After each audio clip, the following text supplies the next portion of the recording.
한국이요? 그들은 아직 이 전장을 이해하지 못했습니다.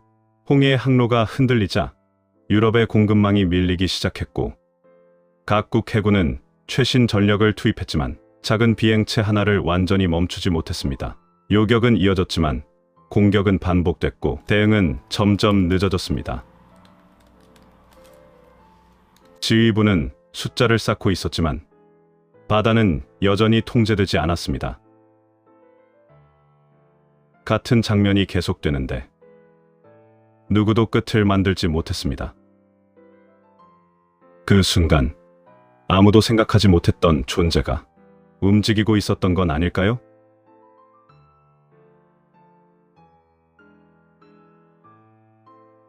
홍해 북부, 북위 27도, 수에즈 운하 남쪽 300km. 이 바다의 폭은 좁다.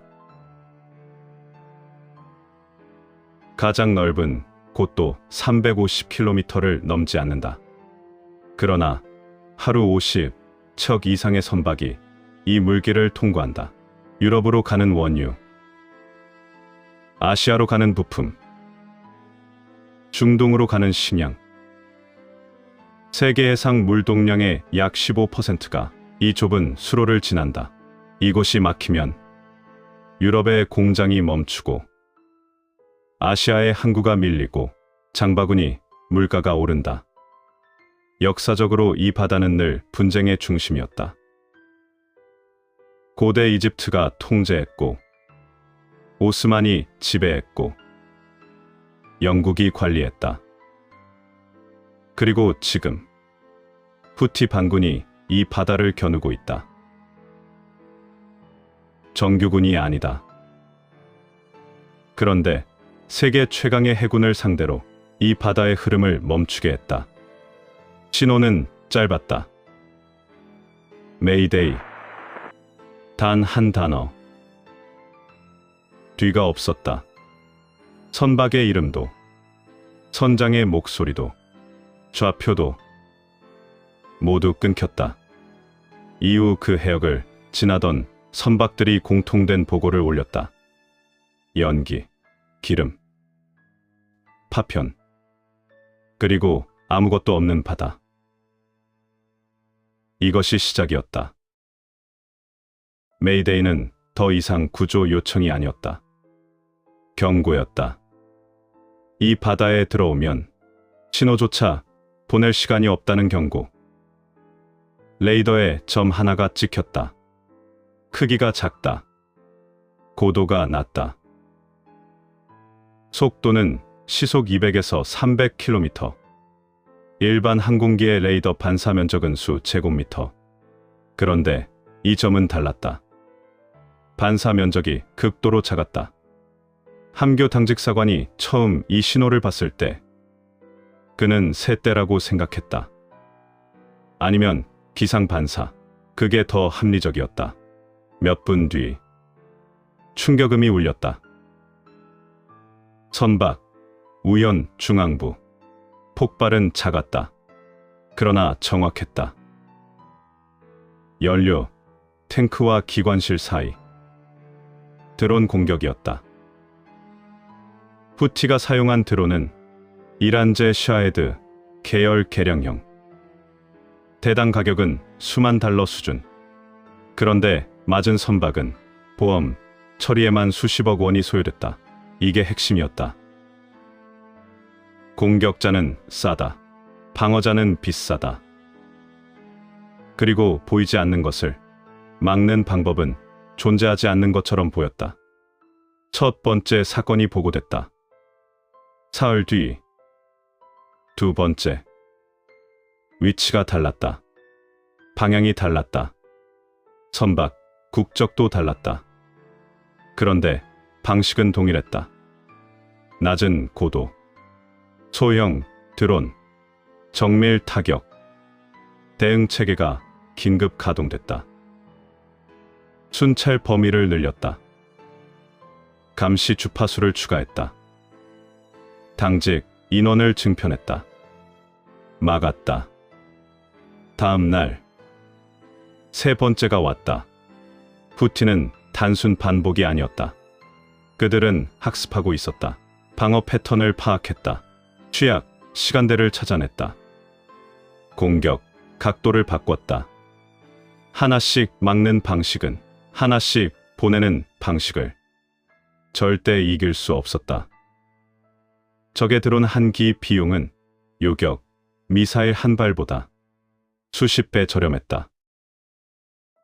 계속 쏘면 됐다. 상대가 탄약을 소진할 때까지, 상대가 지칠 때까지. 반복은 전술이었다. 선사들이 먼저 움직였다.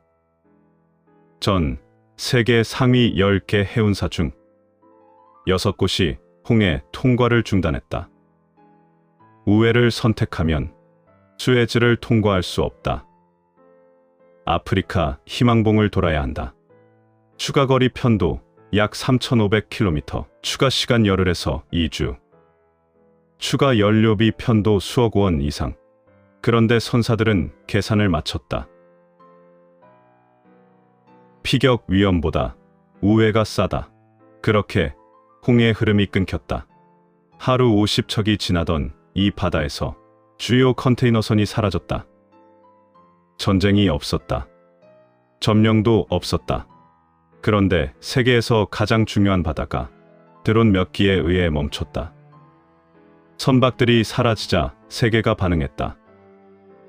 독일 볼프스부르크의 폭스바겐 공장이 부품 공급 지연으로 생산 라인 일부를 중단했다. 아시아에서 유럽으로 오던 가전제품, 의류, 가구가 밀렸다. 항구 창고는 쌓이고 수입업자들은 계약을 재협상했으며 소비자 가격이 슬금슬금 올랐다. 사람들은 정확한 이유를 몰랐다. 그냥 비싸졌다고 느꼈다. 그 시작이 이 좁은 바다였다는 것을 세계는 한참 뒤에야 알았다. 미국이 움직였다. 제어함대 소속 알레이버크급 구축함, 이지스 전투 체계, SM-2 SM-6 함대공 미사일, 영국도 합류했다. 45형 구축함 대어링급, 다국적 해군 연합이 구성됐다. 오퍼레이션 프로스페리티 가디언, 번영의 수호자 작전. 이름은 웅장했다. 드론 접근, 요격, 성공. 다시 접근, 다시 요격, 또 성공. 요격 성공 기록이 쌓였다. 숫자는 인상적이었다. 그러나 현장 지휘관들의 표정은 달랐다. 요격 성공률과 작전 성공 여부는 다른 이야기였다. 결정적 문제가 있었다. SM-2 미사일 한 발의 가격은 약 25억 원에서 30억 원. 후티 드론 한 기는 수백만 원에서 수천만 원. 후티는 50기 중 하나만 뚫으면 성공이었다. 미군은 50기를 모두 막아야 성공이었다. 이지스 구축함의 탑재 미사일 수는 제한돼 있었다. 보급에는 시간이 필요했다. 적은 이 계산을 알고 있었다. 처음부터 이 비대칭 구조를 기반으로 설계된 전술이었다. 막을 수 있었다. 그러나 끝낼 수 없었다. 알렉산더 브릭스, 미 해군 대령 홍해 연합 해군 작전 현장 총책임자. 그는 하루 평균 16시간을 함교에서 보냈다. 식사는 자리에서, 수면은 교대로, 시선은 항상 전술 디스플레이. 요격 명령을 내리면 미사일이 나간다. 보류하면 다른 가능성이 열린다. 그 가능성 중 하나는 선박의 피격이었다. 브릭스는 감정 표현이 없는 지휘관으로 알려져 있었다. 차갑다는 평이 있었다. 그것은 오해였다. 감정을 느꼈다. 다만 표현을 거두는 훈련을 했을 뿐이었다. 지휘관의 감정은 부하들의 판단에 영향을 미치기 때문이다. 어느 날 밤 함교에 정적이 흘렀다. 당직 장교들이 있었다. 레이더 운용병이 있었다. 통신병이 있었다. 그런데 아무도 말하지 않았다. 공격이 없는 시간.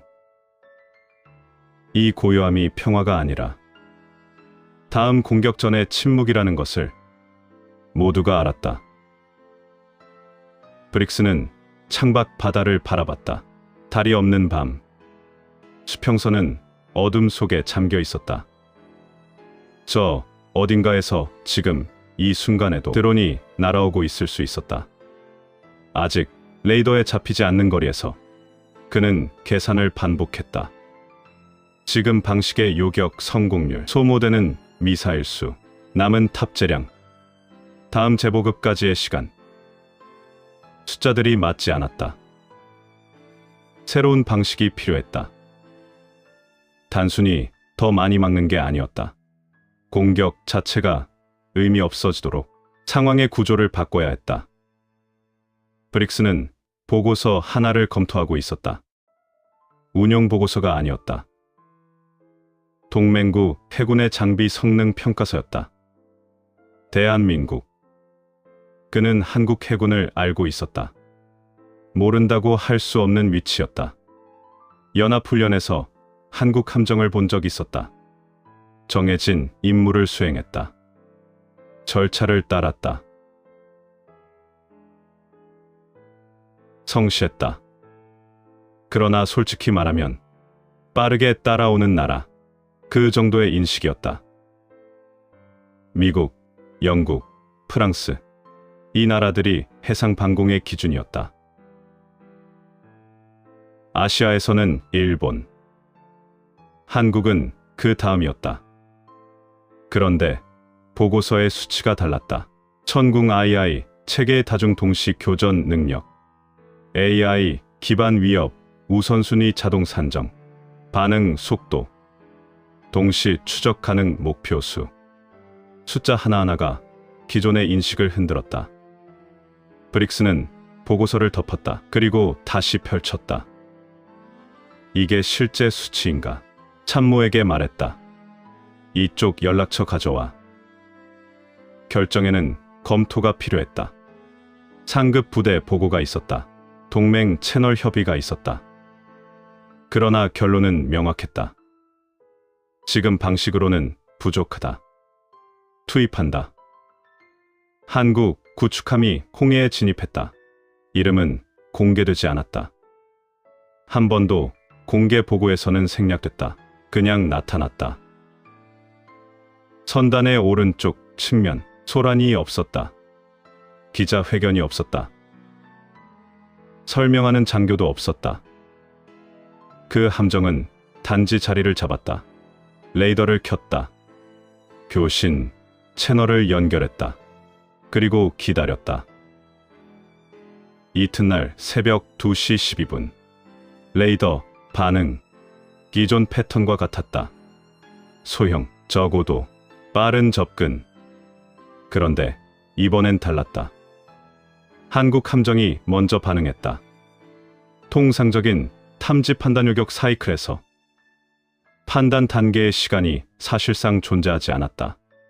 탐지가 이루어지는 순간 체계가 이미 우선순위를 산정했고 요격 준비가 완료된 상태였다. 미군 당직 장교가 이 상황을 보고한 것은 한국 함정이 대응을 완료한 이후였다. 그가 보고서에 적은 한 줄. 대응 사이클이 우리 체계보다 빠르다. 속도가 다른 것이 아니었다. 구조가 다른 것이었다. 인간이 개입하는 판단 단계를 체계가 대신하고 있었다. 그리고 체계는 지치지 않았다. 두 체계를 비교했다. 이지스와 SM 계열, 천궁 II 기반 체계, 요격 성능 자체는 유사한 수준이었다. 그런데 운용 방식이 달랐다. 기존 체계는 위협을 탐지하고 인간이 위협 수준을 확인하고 발사 결정을 내리는 구조였다.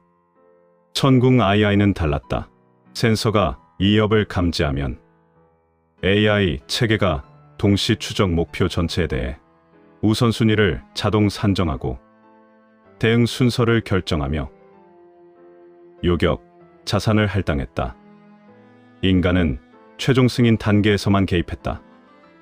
결과적으로 동시에 여러 위협이 들어왔을 때 천궁 II는 모두를 동시에 처리했다. 기존 체계는 하나를 처리하는 사이 다음 것을 준비했다. 그 차이가 결정적이었다. 왜냐하면 후티의 공격은 항상 동시다발이었기 때문이다. 천궁 II, 하늘의 활, 이름은 시적이다. 그러나 이 체계가 설계된 목적은 치가 아니었다. 실전이었다. 한국은 세계에서 가장 복잡한 위협 환경에 놓인 나라다. 북쪽에서는 탄도미사일, 순항미사일, 방사포, 이 위협들을 동시에 처리해야 한다. 패트리어트는 이미 있었다. 그러나 미국제 체계는 한국의 위협 환경에 완전히 최적화되지 않았다. 그래서 한국은 독자 개발을 선택했다. 수십 년에 걸친 연구, 수조 원의 투자, 수천 명의 연구 인력, 그 결과물이 천궁이었다. 단일 목표 요격이 아니었다. 다수 동시 추적, 다수 동시 요격, 복합 위협 대응, 미사일 방어의 개념 자체를 다시 정의한 체계였다. 막는 무기가 아니었다. 공격 자체가 의미 없게 만드는 체계였다. 그리고 레이더가 탐지한 데이터는 즉시 교전 통제 체계로 전달됐다. 교전 통제 체계는 모든 위협을 동시에 분석하고 요격, 자산을 실시간으로 할당했다. 발사대는 명령을 받는 즉시 발사했다. 이 모든 과정이 하나의 네트워크 안에서 끊기지 않았다. 지연이 없었다. 재확인 절차가 없었다. 정보가 소실되는 단계가 없었다. 그리고 이 연결은 단일 함정에 국한되지 않았다. 주변 함정과 데이터를 공유했다. 센서 하나가 포착하면 네트워크 전체가 인식했다. 공격자는 레이더 하나를 속일 수 있다. 그러나 네트워크를 동시에 속일 수는 없다. 한국 함정이 투입된 이후 처음 사흘은 소규모 공격이 이어졌다. 한두 기씩 패턴을 확인하는 방식이었다. 그리고 사흘째 밤 후티는 규모를 바꿨다. 동시에 27기, 드론 19기, 순항미사일 5기, 탄도미사일 3기, 복합 구성이었다. 다른 방향에서, 다른 고도에서, 다른 속도로 동시에 접근했다. 이것은 테스트를 넘어선 것이었다. 돌파 시도였다. 27기 중 단 하나라도 방어선을 뚫으면 성공이었다. 선박 한 척을 침몰시키거나 항구 시설에 충격을 주거나 인명 피해를 내면 전술적 성과였다. 무엇보다 중요한 것은 심리적 효과. 한국 체계가 막지 못했다는 사실이 홍해의 흐름은 다시 멈추고 연합 해군의 위신은 무너진다. 27기는 그 계산의 결과였다.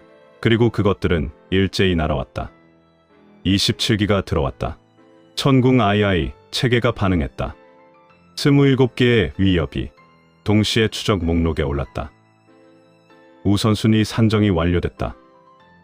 탄도미사일이 가장 위험했다. 순항미사일이 그 다음이었다. 드론이 후순위였다. 그러나 후순위라고 해서 무시되지 않았다. 체계는 동시에 모두를 처리했다. 발사, 다음, 발사, 요격, 다음. 지체가 없었다. 흔들림이 없었다. 순서는 체계가 결정했다. 인간의 판단을 기다리지 않았다. 결과 27기 전부 요격됐다. 함교에 보고가 올라왔을 때 당직 장교는 데이터를 2번 확인했다. 같은 숫자였다. 전수 격추. 브릭스가 전술 보고서를 받았다. 27기 전수 격추. 그는 한 줄을 읽었다. 그리고 멈췄다. 멈춘 이유는 숫자 때문이 아니었다. 요격 시작 시점과 완료 시점 사이의 시간 때문이었다. 탐지부터 전수 격추까지 수십 초. 인간이 상황을 인식하고 보고를 올리고 명령을 내리는 시간보다 훨씬 짧았다. 이것은 단순히 빠른 것이 아니었다. 전투가 시작되기도 전에 이미 끝나 있었다는 의미였다. 적이 공격을 결정한 순간 천궁 아이아이는 이미 대응을 완료한 상태였다. 막은 게 아니었다. 공격이 시도되는 동안 동시에 무력화되고 있었다. 공격과 방어가 같은 시간 안에 있었다. 브릭스는 참모들과 다시 앉았다. 그가 말했다. 이건 방어 체계가 아니다. 방어 체계라면 위협이 왔을 때 막는다.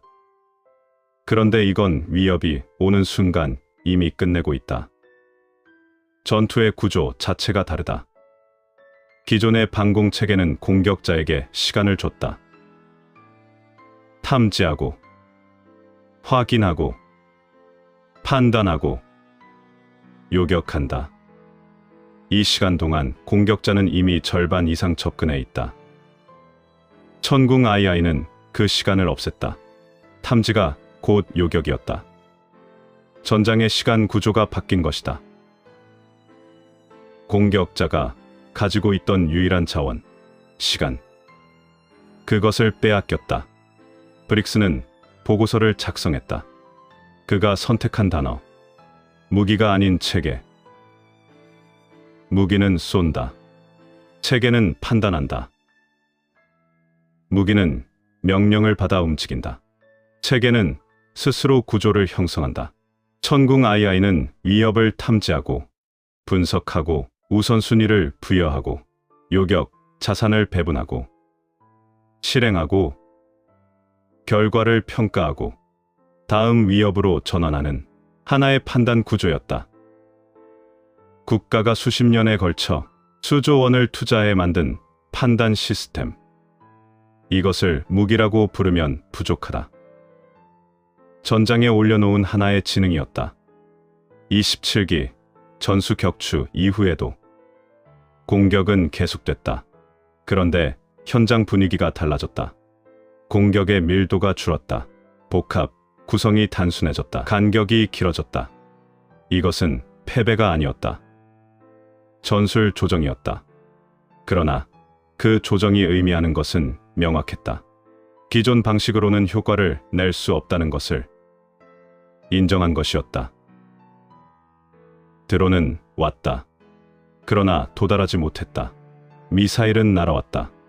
그러나 목표에 닿지 않았다. 시도가 반복됐다. 결과가 반복되지 않았다. 물리적 파괴가 아닌 가능성의 소멸. 공격해도 의미가 없다는 계산이 상대의 의사결정 구조 안에서 이루어지기 시작했다. 그리고 선박들이 돌아오기 시작했다. 처음엔 소형 화물선, 그 다음엔 탱커, 그리고 컨테이너선. 하나씩, 조심스럽게, 그러나 분명하게 홍해로 돌아왔다. 선사들의 계산이 바뀐 것이었다. 위험이 사라진 것이 아니었다. 방어 체계의 신뢰도가 달라진 것이었다. 위험은 존재한다. 그러나 그 위험이 방어 체계 안에 있다. 그 계산이 서면 배는 움직인다. 배가 움직이면 세계가 움직인다. 홍해는 다시 열렸다. 완전한 안전이 아니었다. 그러나 흐름이 돌아왔다. 선박들이 지나갔다. 화물이 이동했다. 유럽의 항구가 숨을 쉬었다. 아시아의 공장이 부품을 받았다. 세계는 기억한다. 이 바다가 막혔던 시간을, 그리고 다시 열린 이유를. 누가 막았는지가 아니었다. 누가 끝냈는지. 그 질문의 답이 이 바다에 남아 있었다. 미국은 버티고 있었다. 하나씩 막으면서, 탄약을 소모하면서, 시간을 버티면서. 한국은 달랐다. 판단을 내리고 있었다. 체계가 결론을 만들고 있었다. 그 결론이 바다를 열었다. 천궁. 대한민국이 만든 판단 체계. 이 이름을 세계는 기억하게 될 것이다. 전투가 끝난 바다 위에서 세계는 묻지 않는다.